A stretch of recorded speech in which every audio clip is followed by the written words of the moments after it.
एको naikaḥ stavaḥ किं yattat padamanuttamam lōkabandhurlōkanāthō mādhavō bhaktavatsalaḥ. Ekaha. Ekaha means he is the one. There are no two at all. Lord is one. Truth is one. Dharma is one. Our interpretations can be different. He is one. We worship him with different forms. Why? Again, there are no restrictions on him. If we say God can have only one form, he can be worshipped only in one form, then we are putting conditions over there. We are limiting him to one form. Means limitation has come. He has also come down to the realm of our realm of finitude.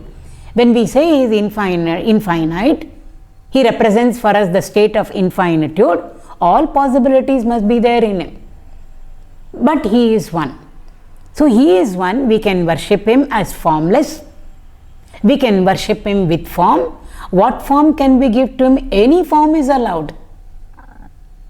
That's the beauty of our tradition. We don't need to stick to one form. And we need not change from one form to the other form. Worshipping the Lord in one form and then moving to worshipping him in another form. There are so many people who do it.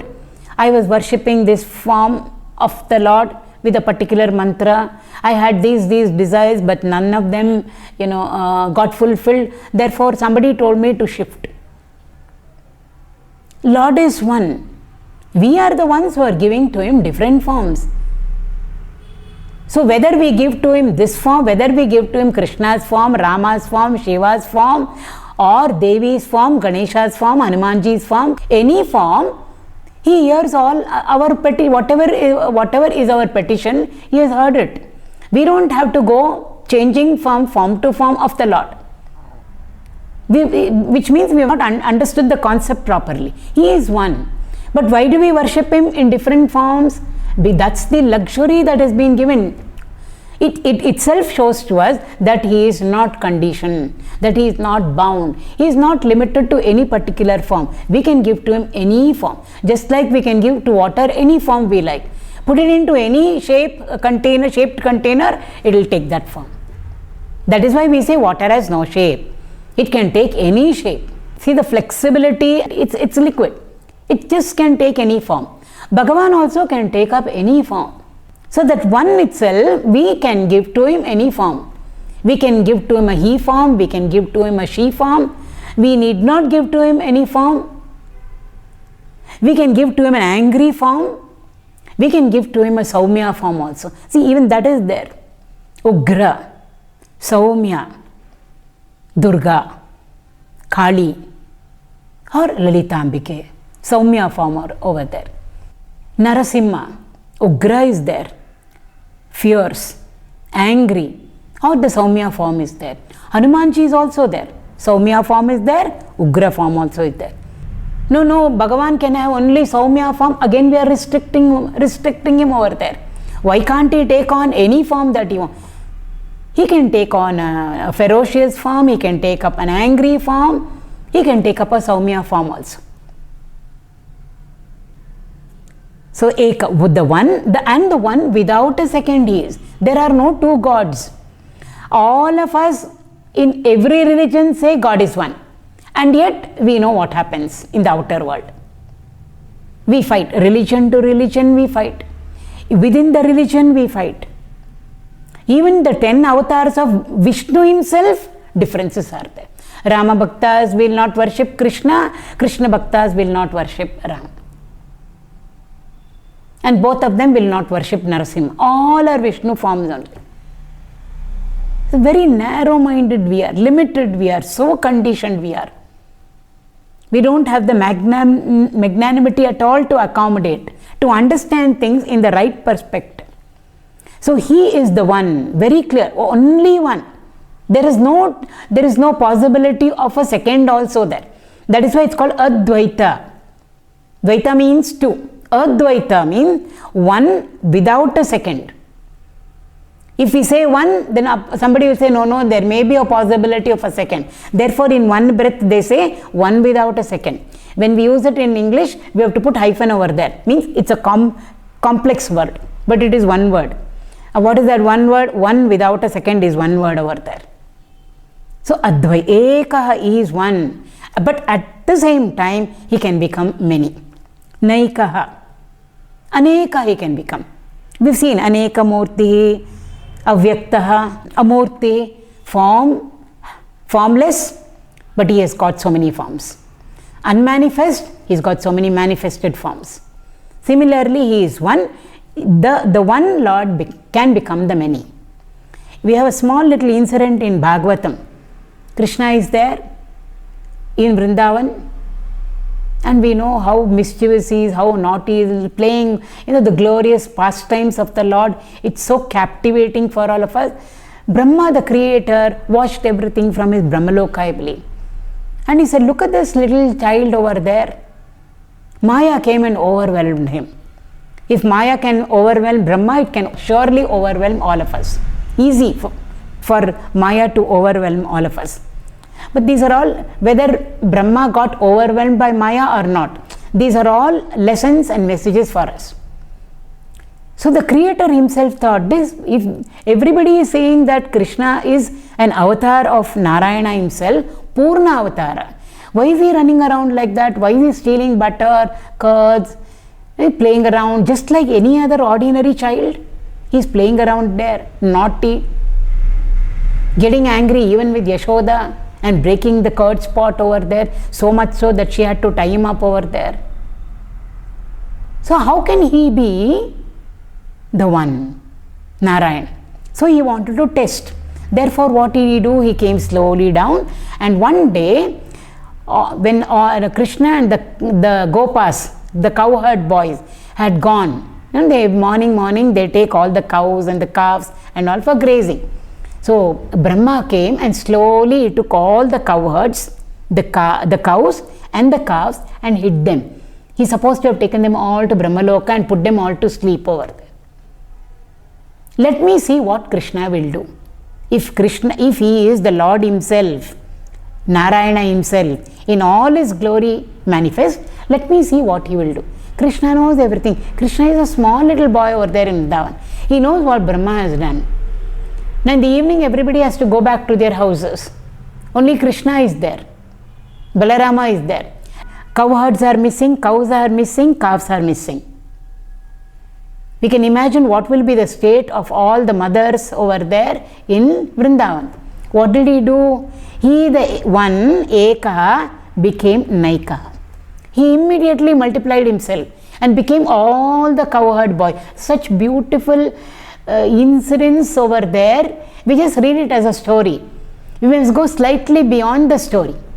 He, the one, became the many. We are not talking formless becoming form. Krishna here with form, and he is becoming the many over there.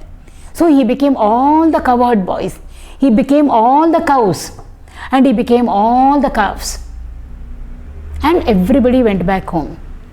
So nobody missed anybody. Everybody has gone back home. But who has gone back home? The real children did not go back home. The real cowherds did not go back home. The real cows and calves did not go back home. Who went back to every gopi's house? Krishna himself went. As the cowherd boy, as the cows, as the calves. And all the milkmaids were wondering, I believe, till today our children were so naughty. How is it that they are all now so good? They seem to have a twinkle in their eyes, then an aura around them, some glow. Why? It is Krishna over there. It is not really her son, but it is Krishna in the form of her son. So she sees a change over there, but still she is unable to make out what has happened. I think my son has become better now. Good he has become. He's become smart now. He's become intelligent now. He is listening to me now. The cows are giving more milk, and the milk seems to be more tastier, more sweeter. Why? Krishna in the form of a cow is giving milk. Naturally it has to be sweet. Madhura dipater akilam madhuram. This is going on. Brahma again comes back to see what is the state, what is the situation and condition in Vrindavan. Everybody must be mourning over there. When he comes and sees everything is normal, natural, Why? All the cowherd boys are there. The cows are there, the calves are there. Everything is just like what it was earlier. He says, how can there be two sets of people? One set is with me sleeping over there in Brahmaloka. I carried them all up. And there, this is the second batch over here. Exactly identical. How come? Then when he puts a question onto himself, he can't answer it.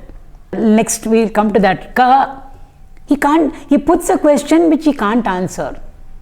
He is seeing there Krishna, and along with Krishna he is seeing cowherd boys, he is seeing cows, he is seeing calves. All of them are supposed to be in his Brahmaloka. He has transported all of them there. When he looks at all of them, suddenly he sees all of them becoming Krishna over there.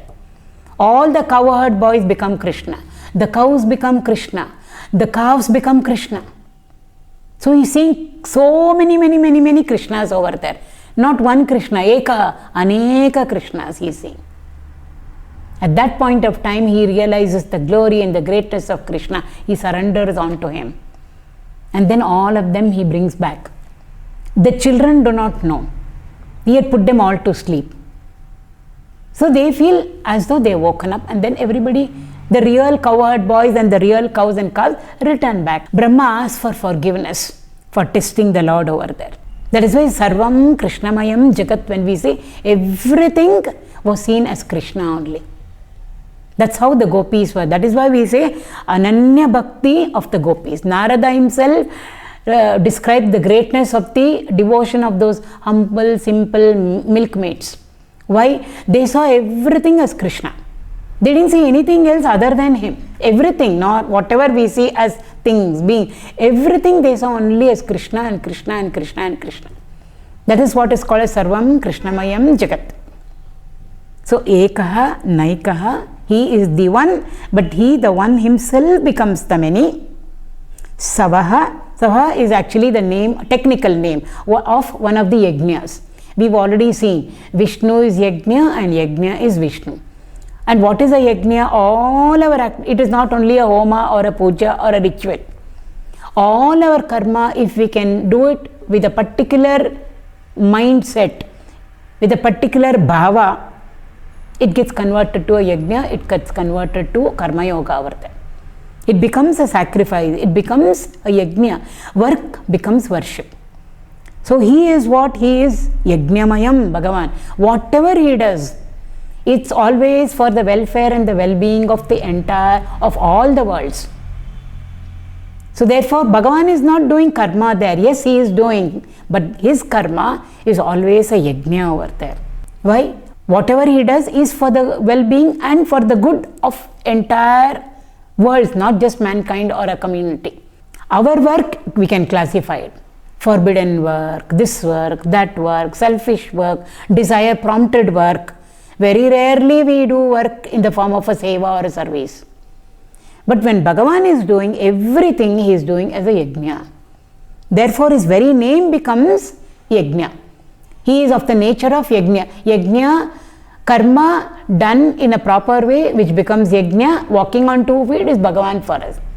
So, Stavaḥ, Ka has got 2 meanings. Ka means question mark in Sanskrit. So, if Bhagavan becomes a question mark to us, there is no answer for it at all. That's why they say inquire into, investigate into what? Inquire into, investigate into who am I? Advaita it is. Who am I means who is, we are supposed to be nothing other than the Lord himself. So, inquire and investigate into ourselves. Who am I really? Am I a physical body, or am I complex, a body, mind, intellect complex, or am I something beyond that? If we ask a question, immediately the answer doesn't come back to us at all. The who am I inquiry.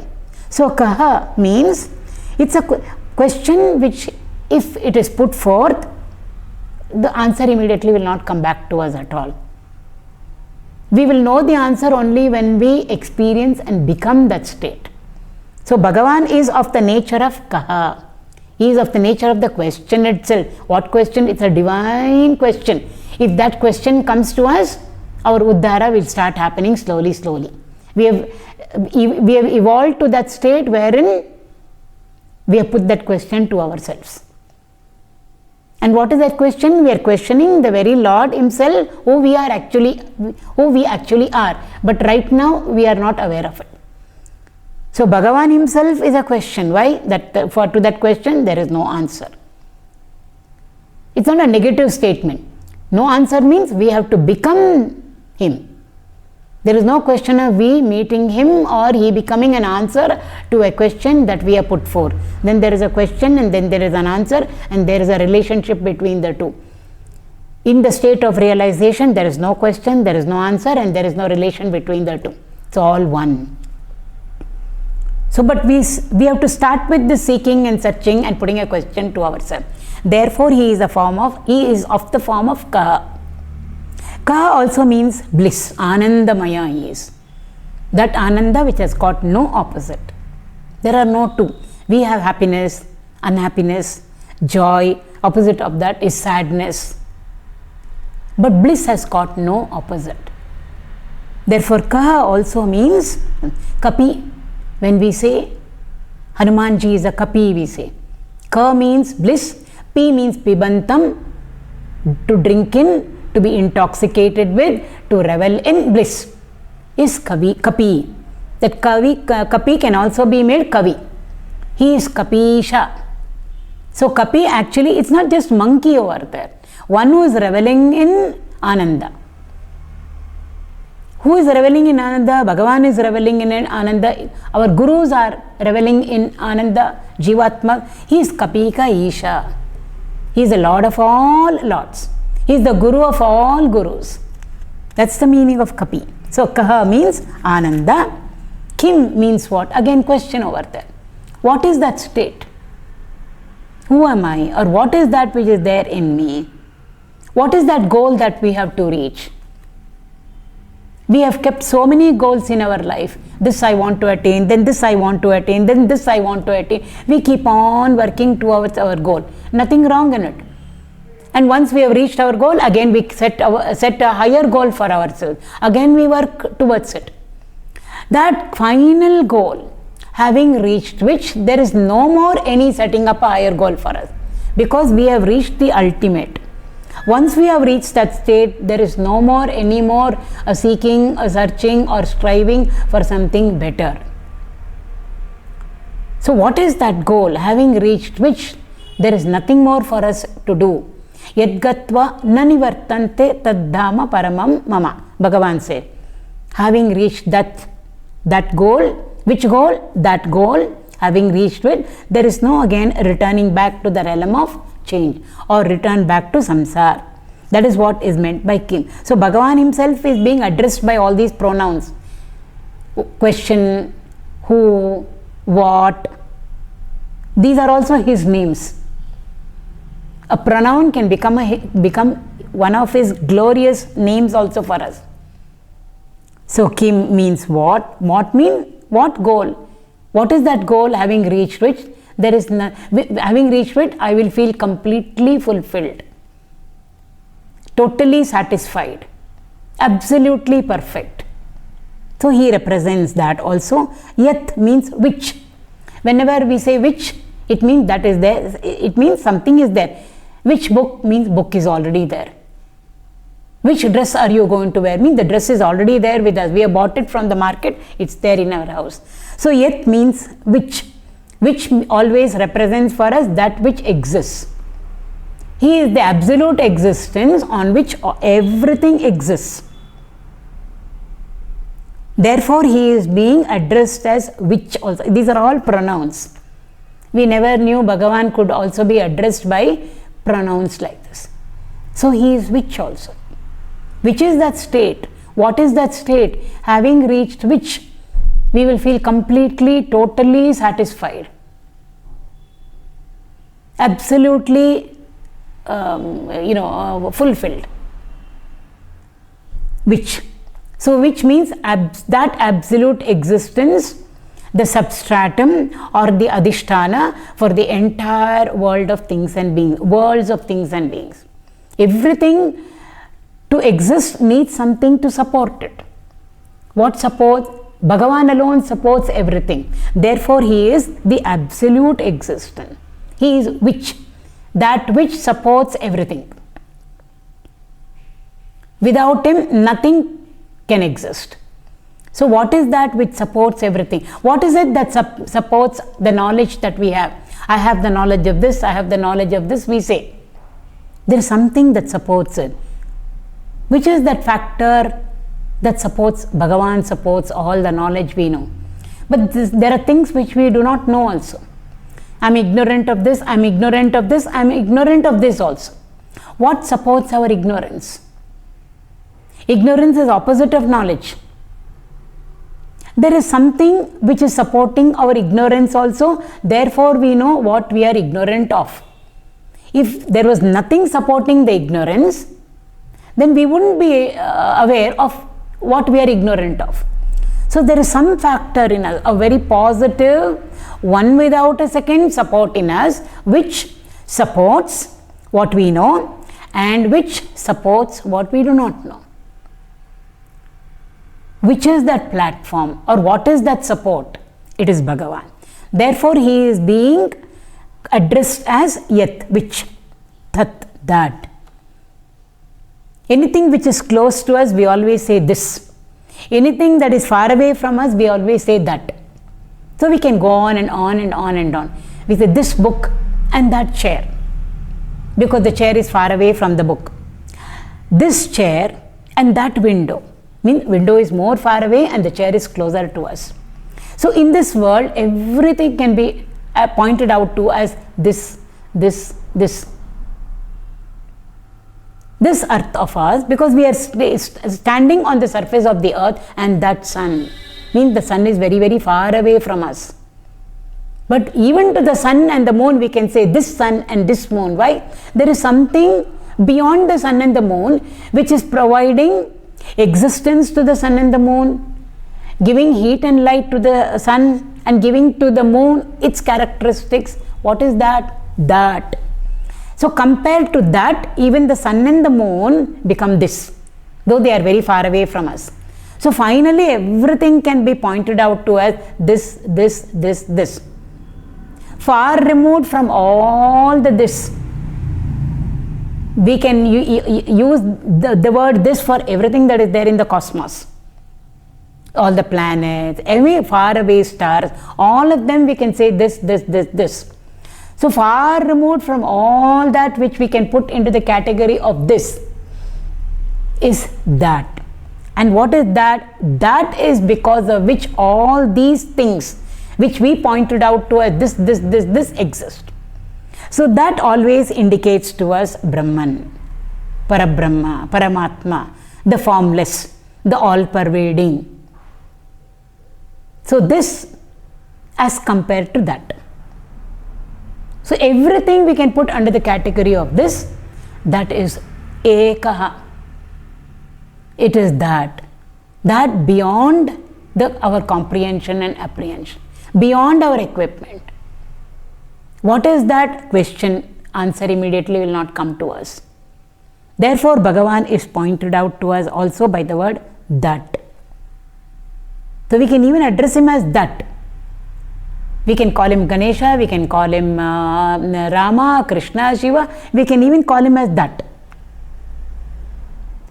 So that, Tat, means that supreme being is indicated over here.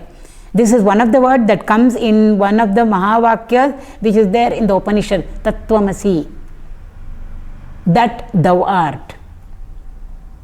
That Mahavakya is called as an Upadesha Vakya. The teachers are pointing out to us and they are saying thou means you are nothing but that. And what is that? That is Parabrahma, that is supreme Brahman, supreme most.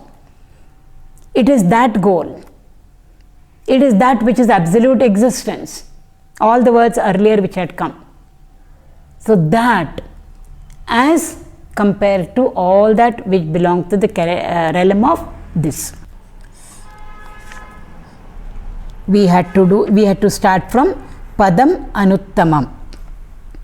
So the next Nama of the Lord in the 78th stanza is Padamanuttamam. Uttama means best. Anuttama means it is the best, it is the greatest, there is nothing more higher than that. It is unequaled, that's what it means. What is unequal, or what is the best or the greatest, beyond which there is nothing more? Padam. Padam here means state. Padam anuttamam. It is the highest state. That state of enlightenment, that state of mukti, or that state of moksha which our masters talk about.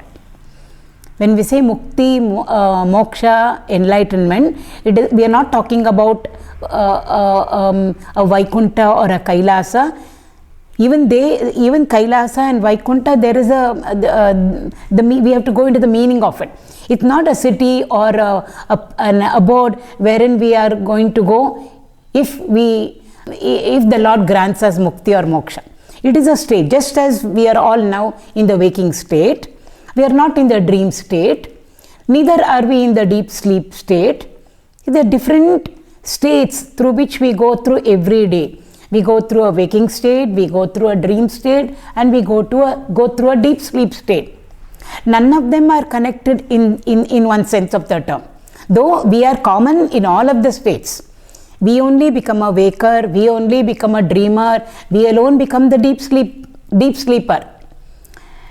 But what transaction happens in the deep sleep state or the dream state is completely different from the transactions or the experiences in the waking state. Similarly, our masters say, far removed from all these three states, the waking, the dream and the deep sleep, which we are all familiar with, there is yet another state. And what is that state? God's state of consciousness. It's just like this, like these three states, there is another one. If we are able to enter into that state, then there is no coming back again to the samsaric plane. It is a state having reached which there is no return back for us at all. And that state is called as mukti, moksha, enlightenment, etc. So pada means state over there. Pada has got so many meanings. One of the meanings is state. So therefore over here Bhagavan for us represents that supremost state of realization. So when we enter into that state, it is not that we are talking about Advaita. It's not that we are going to meet the Lord over there. So we are there who have got liberated and Bhagavan is there who liberated us. There are no two over there at all. We experience that state. So the one who wanted moksha and the one who granted moksha, both are one and the same. The seeker and the sought are one and the same. That state is what is being indicated over here. Having reached which there is no return again back at all. So therefore it is an unequal state. It's not a state like any other state that we are talking about. So padam anuttamam. Next, lōkabandhurlōkanāthō. We can take them together. Loka means world. Actually, it means a field of activity. So all the 14 worlds, yes, we call them as different lokas because they're all different fields of activities. Large fields of activity. But then we can come back to small fields of activity. In our own area, wherever we are staying is a field of activity. Our house in which we are all in, that itself is a field of activity. Our room in which we are all sitting down and having our satsang, it's a field of activity. The satsang itself is a field of activity which we are all going through now. It was not there before 4, it will not be there after 5. So then we enter into different fields of activity. Our entire body is a field of activity where so many things are going on, known and unknown. Circulation, breathing in, breathing out, heart functioning, diaphragm functioning, digestion going on, so many things are happening. So it's a field of activity. Our mind is a field of activity, our intellect is a field of activity. So many fields of activity, small ones packed into a larger one. So micro to macro, individual to universal or cosmic, all are lokas only. who is the Lord of all these lokas? In the sense, because of who is the one because of whom the very field of activity happens. Somebody must be there, presiding over it. Any meeting, we say the chairman has to come or the president must come. All of us may have gathered over there. But until and unless the president comes, the meeting will not start. Or until the chairperson comes, the meeting will not start. So he has to come. Only then we can start our activities. So he is very important. Similarly, all fields of activity can all function, or activity can take place in all fields, micro or macro, only with the presence of the Lord. Without him, none of the fields will be able to operate. Without him within us, our body will not function, our mind will not function, our intellect will not function. Therefore, he is the president of this three-tier complex city. The body, mind, intellect. Or we can say he is the chairperson. Adhyaksha means chairperson. So therefore Lord over here means one who regulates, one who controls, one who governs, one who looks after and maintains, one who is, therefore we invoke him. We always invoke his grace to start any venture. Before we start anything, we always invoke. Whom do we invoke? We invoke the Lord, so that everything goes on smoothly. So without his grace, none of the fields of activity, and we will not be able to perform in any of the fields of activity. Therefore, we invoke the presence of the Lord, his grace and blessings, so that we can continue to, or we can start our venture and then move ahead. So therefore, he is the one who is invoked.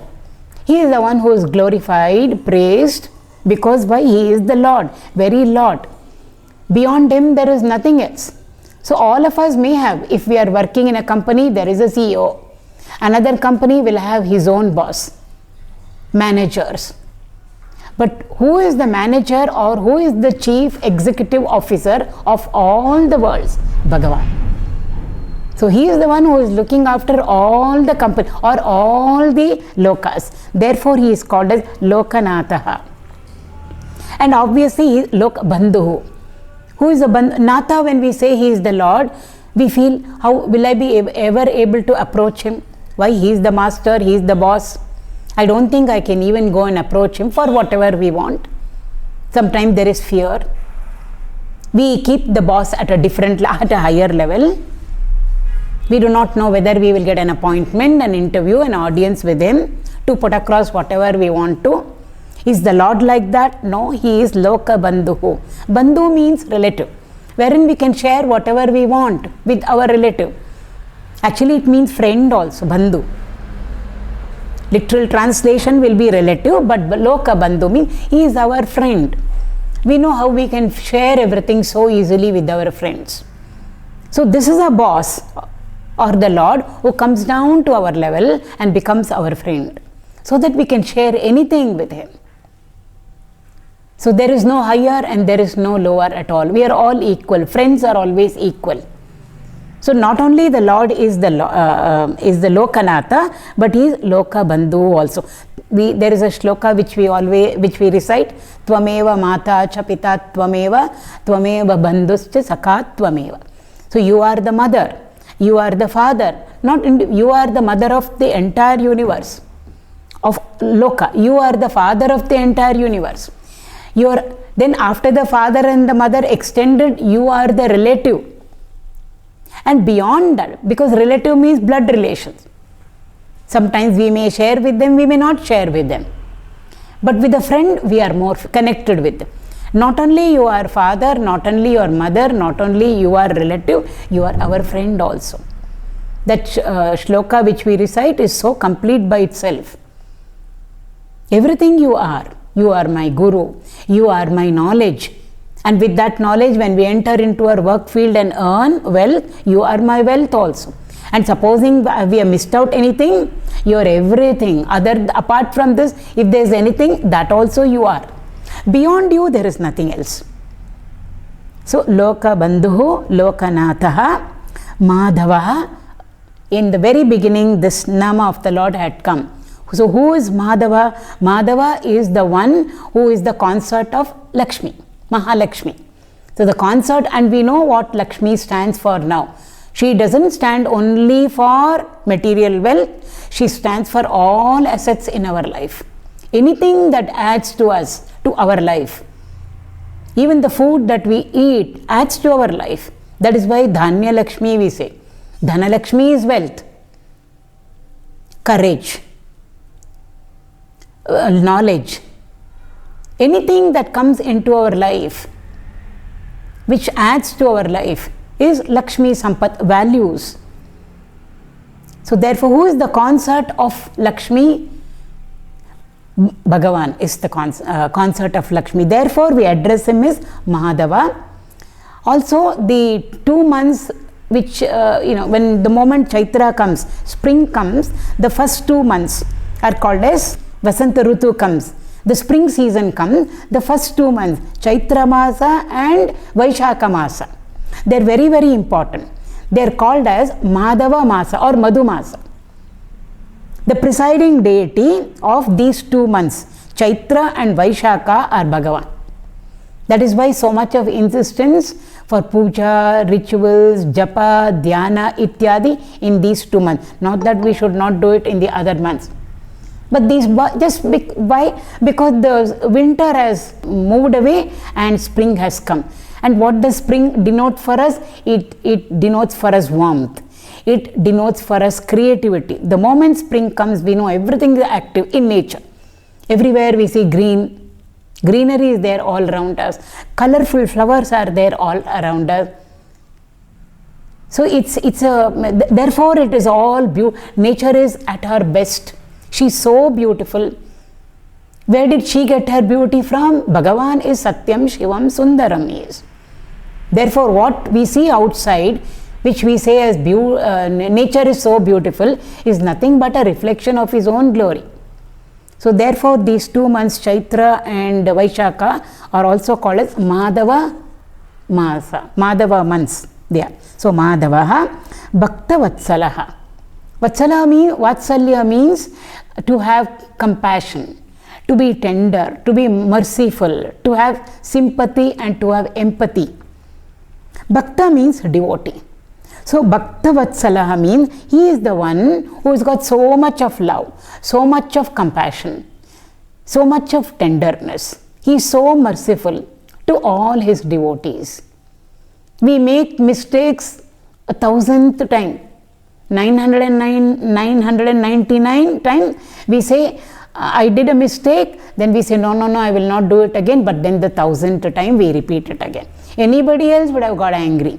Anybody would have left us. Anybody would have said, no love for you, I have lost all my love for you.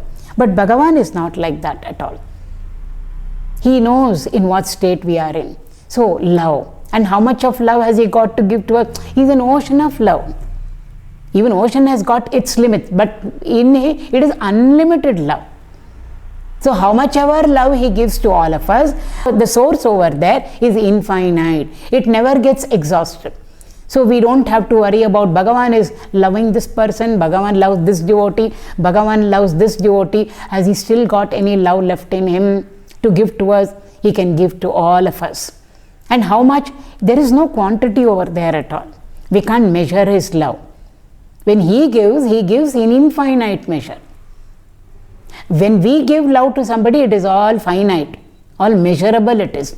Depending on the person's utility value, we love the person. I love her more because of the utility value. Whenever I want her, she is there for me to help.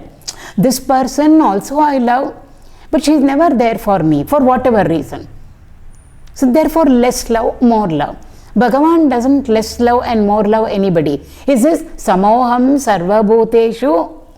He says in the 9th chapter of the Bhagavad Gita, I am equally available to all, or all are equal to me. All that we need to do is turn towards him. When we turn towards him, we automatically become a bhakta over there. Because to turn towards him is to send love, our love towards him. So bhaktavatsalaḥ, he is so merciful, he is so tender with all of us, he is so kind, he is so affectionate, he is got full of compassion. Karunya sagara samudra we say. The compassion that he has, does he measure his compassion over there? No, he is an ocean of compassion. How many of our mistakes we make? He says, my children, never mind. After all, my children, one day they will realize. So he keeps on forgiving us. He keeps on forgiving us. Of course, in between now and then, he warns us, he reminds us. He brings little hurdles and problems and challenges in front of us just to make us become aware, to make us alert, to wake us up and to put us onto the right track. But still, he waits and he waits and he waits. Very patiently he waits over them. So who can be more compassionate than him? Nobody else can. They call him as Bhaktadina. All the worlds are under his command, under him. So everybody is under his control. Is he under anybody's control? Bhagavan himself says, yes, I am under the control of my devotee. So he is Bhaktadina, he is. So all the worlds may be under his control, but he is under the control of his Bhakta, in the sense the Bhakta can make him do anything. We have seen in all the biographies of our great saints. We just have to pick up the biography of any of our saints, and then we will know how the Lord, it is like Lord is dancing to their tune. He is always available for them. It's like the devotee has tied him up. With what? With the cords of love, the devotee has tied him up. So he is Bhaktadina, he is Bhaktavatsala. So anybody may leave us, may go away from us, may not help us, but he will never ever leave us. We can become man-forsaken people, but we can never ever become God-forsaken people. We use those terms. If there is a lot of trouble, people are there who say, I am God-forsaken. God can never leave us. He will never leave us. Even when we are doing the wrong, he warns us. There is something within us which will tell us you are doing the wrong thing. But what we do is we don't listen. But he will never ever leave us. He is with us through thick and thin. So therefore, Bhaktavatsalaḥ.